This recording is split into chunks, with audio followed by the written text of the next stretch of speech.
భారత సనాతన ధర్మంలో అనేక గ్రంథాలు ఉన్నాయి. అందులో ముఖ్యమైన గ్రంథం గరుడ పురాణం.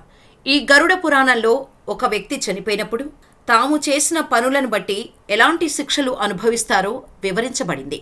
అంతేకాదు, మనం పుట్టినప్పటి నుంచి మరణించే వరకు ఏమేమి జరుగుతాయనే పూర్తి వివరాలు గరుడ పురాణంలో ఉన్నాయని పండితులు చెబుతారు. అసలు నిజంగా నరకం ఉందా?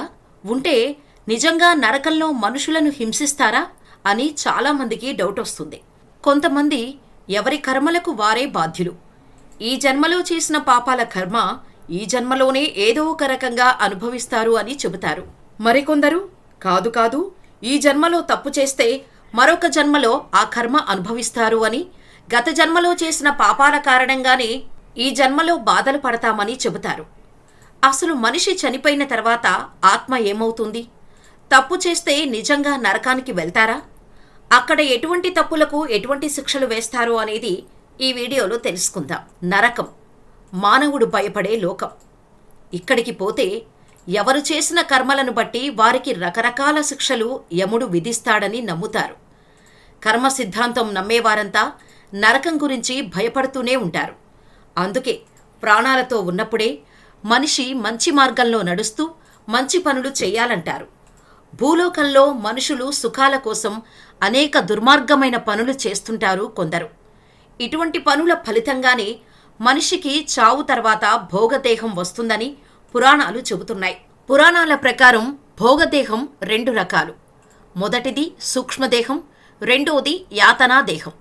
సూక్ష్మదేహం మనిషి చేసిన సత్కర్మల వల్ల చావు తర్వాత సుఖాలను అనుభవించటానికి స్వర్గానికి వెళ్తారని, యాతనాదేహం మనిషి చేసిన పాపాల ఫలితాల వల్ల మరణానంతరం నరకానికి వెళ్తుందని పురాణాలు చెబుతున్నాయి.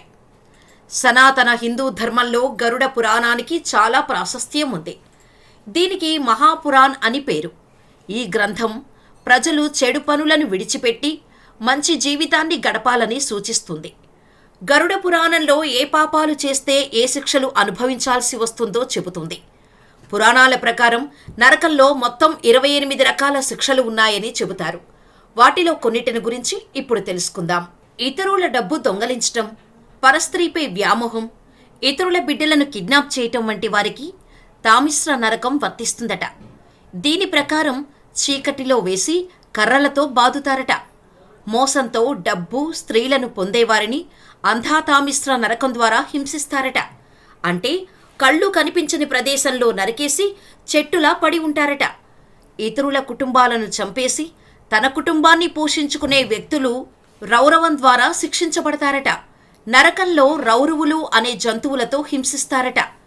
ఇతరులను బాధపెట్టి హింసించి తనను పోషించుకునేవాడికి మహారౌరవ నరకం వర్తిస్తుందట. పచ్చి మాంసం తినే రౌరవులు వీరిని హింసిస్తాయట. పశువులను చంపి తిన్నవారికి కుంభీపాక నరకం ద్వారా శిక్షలు అమలు చేస్తారట. సలసలా కాగే నూనెలో వేసి హింసలు పెడతారట. తల్లిదండ్రులు బ్రాహ్మణులను వేధించినవారు, వేదానికి ద్రోహం చేసిన వారికి కాలసూత్ర నరకం ద్వారా హింసలు అమలు చేస్తారట. రాగి నేలపై నెత్తిన సూర్యుడు మండుతుండగా వీరిని వేసి అందులో మార్చుతారట. ఇతరుల డబ్బును దోచుకునేవారు నపుంసకులు. వారిని ఒక తాడుతో కట్టి నరకంలో చంపుతారు. విపరీతంగా కొట్టిన తర్వాత అపస్మారక స్థితిలో ఉంటారు. స్పృహ వచ్చిన తర్వాత మళ్లీ కొడతారు. పెద్దలను అవమానించటం, ఇంటి నుంచి తరిమి కొట్టే పాపులు నరకపు అగ్నిలో మునిగిపోతారు. వారి చర్మం తొలగించే వరకు ఇది జరుగుతుంది. భర్త లేదా భార్య ఇతరులతో శారీరక సంబంధాలు కలిగి ఉంటే ఇనుమును కాల్చి వారి అవయవాలలో పోస్తారు. మహిళలపై అత్యాచారం చేసిన లేదా మహిళలను మోసం చేసిన తర్వాత వదిలివేసే పురుషులు నరకంలో జంతువులుగా మారుతారు. మలమూత్రంతో నిండిన బావిలోకి విసిరివేయబడతారు. అమాయకులను హింసించేవారు వైతరణి నది బాధలను అనుభవించాలి. ఈ నదిలో మానవ శరీరాలు, వాటి పుర్రెలు, అస్థిపంజరాలు, రక్తం, చీము ఉంటాయి. ప్రజలను సరిగ్గా పాలించని, వారి సమస్యలను పట్టించుకోని అవినీతి పరులైన రాజకీయ నాయకులను నరకంలో దారుణంగా కొడతారు. తర్వాత వారి శరీరాలను రోడ్డు రోలర్ కింద పడేసి నలిపినట్టు నలిపేస్తారు. అనంతరం వారిని పీల్చి పిప్పి చేస్తారు.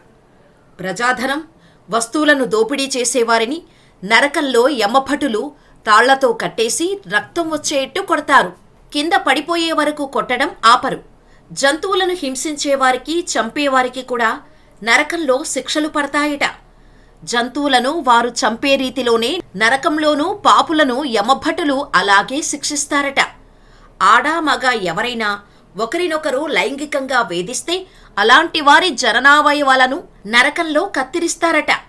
మద్యం సేవించేవారికి యమలోకంలో ద్రవరూపంలో ఉన్న ఇనుమును తాగిస్తారట. జంతువులను తమ సంతోషం కోసం హింసించేవారిని నరకంలో యమభటులు సలసలా కాగే నూనెలో వేయిస్తారట. పేదలకు ఏమాత్రం సహాయం చేయకుండా, అన్నం పెట్టకుండా తామే తినేవారిని నరకంలో ముక్కలుగా నరికి పక్షులకు ఆహారంగా వేస్తారట. పెద్దలకు గౌరవం ఇవ్వని వారిని, దేశభక్తి కలిగి ఉండని వారిని నరకంలో వేడిగా ఉన్న ప్రదేశంలో ఉంచుతారట. కలియుగ వైకుంఠం తిరుమలలోని పుష్కరిణిలో ఎవరైతే స్వామివారితో పాటు పుష్కరిణిని కీర్తిస్తూ భక్తితో స్నానమాచరిస్తారో వారికి తామిశ్రం, మహారౌరవం, కుంభీభాగం, కాలసూత్రం, అసిపత్రతవనం లాంటి 28 భయంకరమైన శిక్షలు తొలుగుతాయట. ఊహలకు అందని వర్ణించలేని మహాపాపాలు చేయటం వల్ల నరకంలో ఈ భయంకరమైన శిక్షలకు గురవుతారట. స్త్రీలకు అమ్మతనం అనేది ఓ వరం. అందుకే ప్రతి స్త్రీ అమ్మ కావాలని కోరుకుంటోంది. అయితే చిన్నపిల్లలకు తల్లులు పాలిచ్చే సమయంలో పురుషులు చూడకూడదు అని గరుడ పురాణంలో ఉంది. ఒకవేళ చూసినా తప్పుడు దృష్టితో చూస్తే తప్పకుండా వారు నరకానికే వెళ్తారట. మహిళలు స్నానం చేసేటప్పుడు పురుషులు అస్సలు చూడకూడదట.